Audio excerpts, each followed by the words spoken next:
கண்களை மூடி ஜெபம் செய்வோம். மகா பரிசுத்தமும் மிகுந்த கிருபையும் இரக்கம் நிறைந்த எங்கள் அன்பின் பரலோக பிதாவே, ஆசீர்வாதம் மனமகிழ்ச்சி நிறைந்ததான இந்த பரிசுத்த நாளின் காலை வேளைக்காக நாங்கள் உமக்கு நன்றி செலுத்துகிறோம். இந்த இயேசு உயிர்த்தெழுந்த நாளாகிய இந்த நாளிலே உம்மை பாடி துதிக்க ஆண்டவர் எங்களுக்கு தந்த நல்ல வேலைக்காக ஸ்தோத்திரம். ஆண்டவருடைய பிரசன்னம் எங்கள் மத்தியில் இறங்கி வருவதாக. கடந்த வாரம் முழுவதும் பாதுகாத்த இயேசு, இந்த வாரங்களிலும் உங்களுடைய பிரசன்னம் எங்களை சூழ்ந்து கொள்ள ஆவியானவர் எங்களுக்கு உதவி செய்யும்படியாக ஜெபிக்கிறோம். ஆரம்பம் முதல் முடிவு பிரியந்தும் ஆவியானவர் பொருட்படுத்தி நடத்தும்.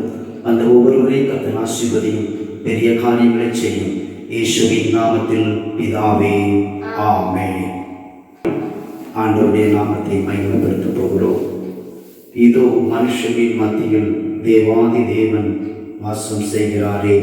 இந்த பாடலை நம்ம சேர்ந்து கரங்களை தட்டி பாடி ஆண்டவருடைய நாமத்தை நம்ம மகிமைப்படுத்த போகிறோம். கர்த்தர் உதவி செய்வாராக.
வாஞ்சையோடு நாம் நாடிடுவோம்.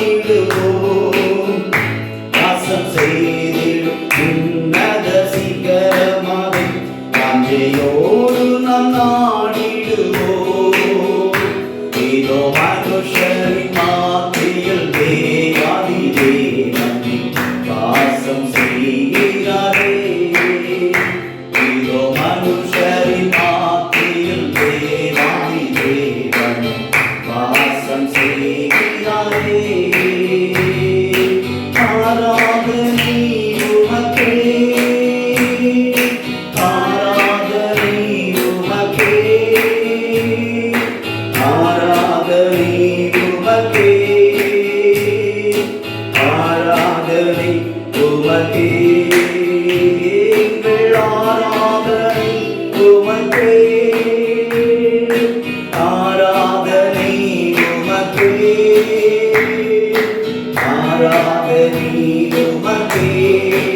இந்த வாரங்களில் நம்மை நடத்துவாராக, நம்மை பாதுகாப்பாராக, நம்முடைய தேவைகளை சந்தித்து தருவாராக.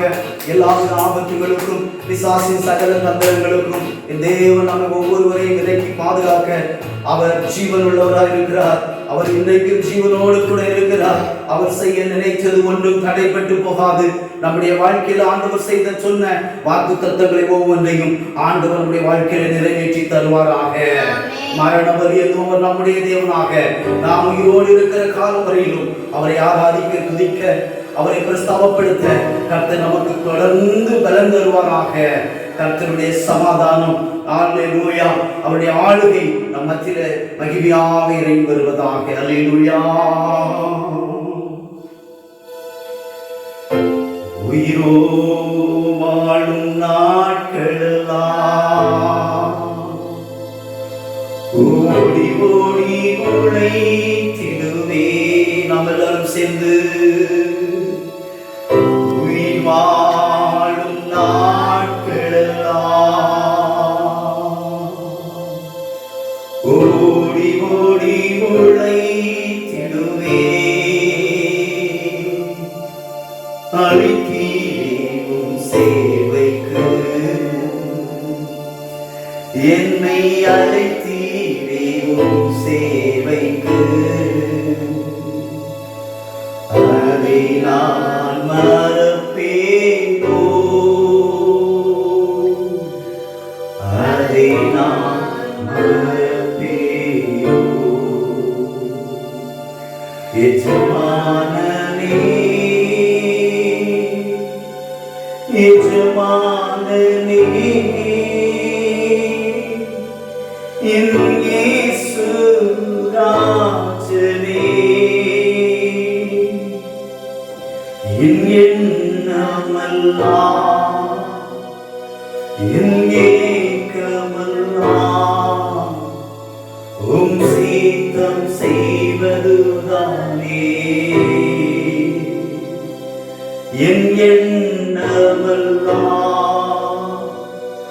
என் ஏக்கமெல்லாம் உம் சித்தம் செய்வதுதானே. எஜமானனே, எஜமானனே, என் இயேசு ராஜனே. ரெண்டு கரங்களை இந்த பசங்களுக்கு ஆத்மா சர்வத்தை தேவ கரத்தில் ஒப்பு கொடுத்து நம்ம ஜெபித்து அடுத்த பகுதிக்கு நேராக நம்ம கடந்து செல்லலாம். சர்வவல்லமையுள்ள தேவனே, கிருபை நிறைந்த எங்கள் அன்பு தகப்பனே, நாங்கள் இருப்பதும் நிர்மூலமாகாமல் இருப்பதும் உங்களுடைய சுத்த கிருபை. இந்த அருமையான இந்த நாளில் உங்களை பாடி துதிக்க, ஆராதிக்க, உம்மை உயர்த்த, உங்களுடைய நாமத்தை பிரஸ்தாபப்படுத்த ஆண்டவர்கள் ஒவ்வொரு தந்தை கிருபைகளுக்காக ஸ்தோத்திரம். ஆராதனை நிமித்தமான ஆசீர்வாதங்களும் விடுதலைகளும் எங்கள் ஒவ்வொருவருடைய வாழ்க்கையிலும் வந்து சேராமையான உதவி செய்வீராக. எங்களை ஆசீர்வதியும், தொடர்ந்து உங்கள் பிரசுரைகள் மத்தியில் இறங்கி இருக்கட்டும். ஜெயத்தை தாரும் இயேசுவின் நாமத்தில் பிதாவே, ஆமென், ஆமென்.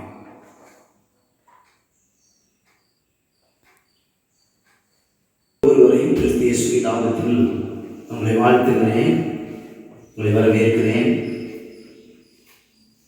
உங்கள் அனைவருக்கும் என்னுடைய அன்பின் வாழ்த்துக்களை தெரிவித்துக் கொள்கிறேன்.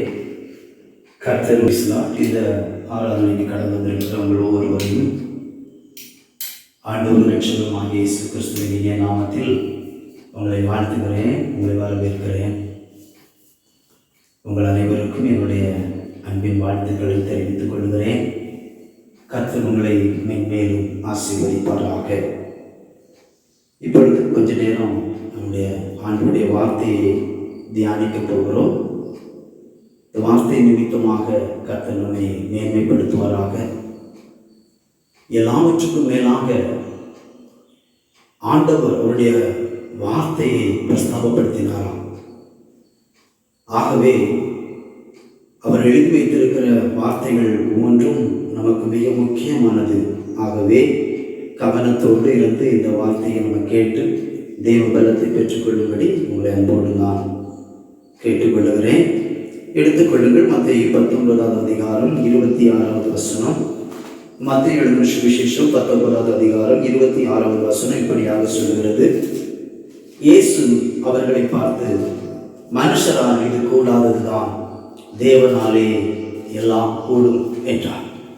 இந்த வார்த்தை நம்முடைய ஆண்டவராகிய இயேசு கிறிஸ்து சீஷர்களுக்கு சொன்ன வார்த்தை.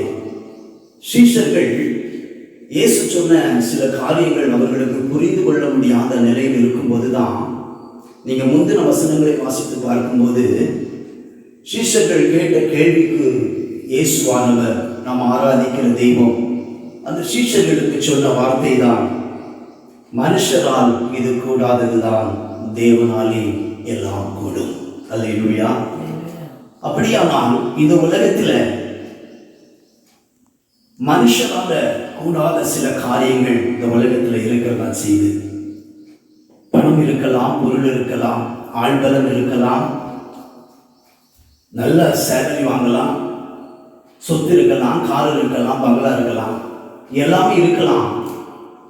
ஆனால் இவைகளை காட்டிலும் கூடாத காரியங்கள் அநேகம் இந்த உலகத்தில் இருக்குது. அந்த காரியத்தை என் தெய்வத்தால் மட்டும்தான் செய்து கொடுக்க முடியும். அல்லேலூயா, அல்லேலூயா.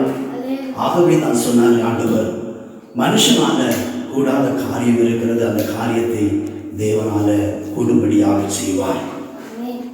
எத்தனையோ விஷயங்களை நீங்க பிரயாசப்பட்டு, ஒருவேளை பணம் இருந்திருக்கலாம், ஒருவேளை ஆள் பலம் இருந்திருக்கலாம், ஆள் பழக்கம் இருந்திருக்கலாம், எத்தனையோ விஷயங்கள்ல நீங்க முடியும் என்று சொல்லி, என் கை சாமர்த்தியம், கைபலம், நான் இந்த காரியத்தை சாதித்து முடிப்பேன் என்று சொல்லி போன இடத்துல எத்தனையோ விஷயங்களை நீங்கள் தோற்று போய் வேதனையோடு வெட்கத்தோடு வந்த அநேக காரியங்கள் உங்களுக்கு முன்பாக இருந்து கொண்டுதான் இருக்குது. அதை நீங்கள் ஞாபகப்படுத்துவீர்களானால் கர்த்தர் உங்களை அதை ஞாபகப்படுத்துவார். ஆனால் ஆண்டவர் சொல்லுகிறார், நீங்க எந்த காரியத்துல உங்க கைபலத்துல போய் சாதிக்கலாம் என்று சொல்லி போனீங்களோ, அந்த காரியத்தை நீங்க தோற்று போய் வந்தீங்களோ, அந்த காரியத்தை கர்த்தரால் செய்து முடிக்க முடியும் என்கிற ஒரு நம்பிக்கையோடு அந்த காரியத்தை தேவன் மேல, ஆண்டவர் மேல வாரத்தை வச்சுட்டு நீங்கள் செயல்பட ஆரம்பிப்பீங்களானால், எந்த காரியத்துல தோற்று போய் வந்தீங்களோ அந்த காரியத்தை கர்த்தர் செய்து முடிக்க அவர் வல்லவர் என்பதை விசுவாசத்தோடு நீங்கள் கடந்து செல்வீர்களானால்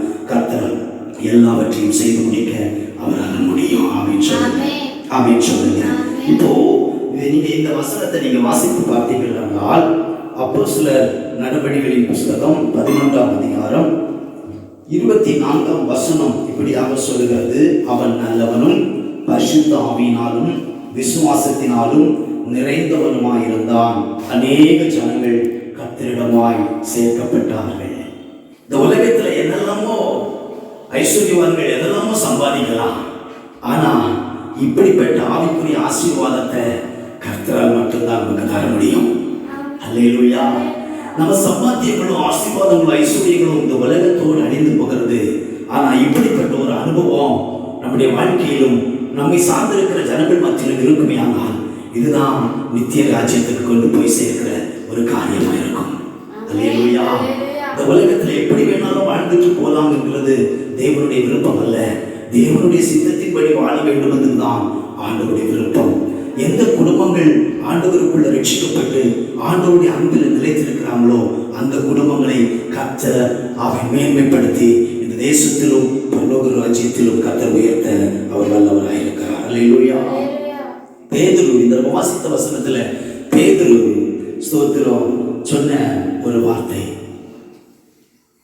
100க்கு அதிபதி கொர்நேலியு வீட்டில் அநேக ஜனங்களை கூட்டி ஜெபிப்பதற்காக ஆயத்தம் பண்ணி வைத்திருந்தார். உங்களுக்கு எல்லாருக்கும் இந்த சம்பவம் தெரியும்னு நினைக்கிறேன். பேதுரு அந்த இடத்துக்கு பிரசங்கத்திற்காக, ஊழியம் செய்வதற்காக ஆண்டவர் சொல்லிக் கொடுத்து தரிசனம் கொடுத்து அழைக்கப்பட்டார். அந்த பேதுரு அங்க வந்து பார்க்கும்போது தான் தெரிந்தது, இது மனுஷனால உண்டானதல்ல, இது தெய்வத்தால் உண்டானது என்று அறிந்து கொண்டான். அதனால தான் கொர்நேலியுவை பார்த்து சொல்றார், அவன் நல்லவனும் பரிசுத்த ஆவியினாலும் விசுவாசத்தினாலும் நிறைந்தவனுமாக இருந்தான். அநேக ஜனங்கள் கர்த்தரிடத்தில் சேர்க்கப்பட்டார்கள். அநேக ஜனங்களை நாம் கர்த்தரிடத்துல ஸ்தோத்திரம் சேர்க்கிறவர்களாக, அநேக ஜனங்களை கர்த்தரிடத்தில் திருப்புகிறவர்களாக நாம் ஜீவிக்க வேண்டும் என்று கர்த்தர் விரும்புகிறார். ஏதோ கிறிஸ்தவர்களாக ஆண்டவரை துதித்து ஆராதித்தோம், ஞாயிற்றுக்கிழமை தெய்வ சமூகத்தில் உட்கார்ந்து மற்ற நாட்களை நம்முடைய கடமைகளை செய்தோம், நம்முடைய காரியத்துக்காக செயல்பட்டோம் என்பதோடு விட்டுவிடாதபடி ரட்சிக்கப்படாத ஒரு கூட்ட ஜனங்கள் இந்த பூமியில் இருக்கிறாங்க, நம்ம பக்கத்தில் இருக்கிறாங்க, நம்ம குடும்பங்களில் இருக்கிறாங்க. இவர்களுக்காக ஜெபித்து, அவர்களுக்காக உபவாசித்து, அவர்களுடைய காரியமாய் போய் பேசி, இவர்கள் எல்லாரையும் இயேசுவை நடத்துகிறவர்களாய் நீங்களும் நானும் இருப்போமே ஆனால் கர்த்தர் எல்லா விதத்திலும் இந்த உலகத்திற்குரிய ஆசீர்வாதம், குடும்பத்திற்குரிய ஆசீர்வாதம், பரலோகத்திற்குரிய ஆசீர்வாதங்கள் எல்லாம் தந்து கர்த்தர் நம்மை ஆசீர்வதித்து உயர்த்துவாராக. ஆமென் சொல்லுங்கள், ஆமென் சொல்லுங்கள். ஸ்தோத்திரம். 25வது வசனம் சொல்லுகிறது, பின்பு பர்னபா சவுலை தேடும்படி புறப்பட்டு போய் அவனை கண்டு அந்தியோயாவுக்கு அழைத்துக் கொண்டு வந்தான் சொல்லப்பட்டிருக்கிறது. இந்த வார்த்தைகளை நம்ம தொடர்ந்து வாசித்து நீங்கள் தியானிப்போம். கர்த்தர் உங்களை ஆசீர்வதிப்பாராக, அவருடைய நாமம் மகிமைப்படுவதாக. நம் கண்களை மூடி ஜெபிப்போம். சர்வ வல்லமுள்ள தேவனே, இரக்கமுள்ள தகப்பனே, மனுஷனால் கூடாதது தேவனால் கூடுகிற ஒரு ஆசீர்வாதமான நன்மைகளுக்குள்ள நாங்கள் பிரவேசிக்க எங்களுக்கு உதவி செய்யும். உமாலே எல்லாம் கூடும் என்பதை வேதம் எங்களுக்கு கற்றுத்தருகிறது. அதன்படி இந்த வாரங்களில் நடக்க ஆண்டவர் எங்களுக்கு உதவி செய்வீராக. பலப்படுத்தும், சமாதானத்தோடு வழி நடத்தும். இந்த வாரம் முழுவதுமாக செய்கிற ஊழியங்களும் வேலைகளுக்கு போகிற பிள்ளைகளுடைய ஆரோக்கியமான காரியங்கள் எல்லாவற்றிலும் உங்கள் ஆளுகை அவர்கள் மத்தியில் இறங்கி செயல்பட ஆண்டவர் கிருபை செய்வீராக. நல்ல சாட்சிகள் குடும்பங்களுக்குள்ள எழுப்பட்டும், பெரிய காரியங்களை செய்யும். எந்தெந்த காரியங்கள் அவர்கள் முயற்சி பண்ணி தோற்று போனாங்களோ அந்த காரியங்கள் எல்லாம் கர்த்தர் செய்து முடித்து உங்களுடைய நாமத்தை பிரஸ்தாபப்படுத்துவீராக. அநேக ஜனங்களை கிறிஸ்துவண்டை சேர்க்கிறவர்களாக நாங்கள் ஒவ்வொருவரும் இந்த உலகத்தில் கொடுக்கப்பட்ட நாட்களை பிரயோஜனப்படுத்த எங்கள் ஒவ்வொருவருக்கும் கிருபை தாரும். எங்களை தாழ்த்துகிறோம், பலப்படுத்தும். இயேசுவின் நாமத்தில் பிதாவே, ஆமென். என் ஆத்துமாவே கர்த்தரை ஸ்தோத்திரி, என் முழு உள்ளமே உடைய பரிசுத்த நாமத்தை ஸ்தோத்திரி. என் ஆத்துமாவே கர்த்தரை ஸ்தோத்திரி, கர்த்தர் செய்த சகல உபகாரங்களை மறவாதே. ஆமென்.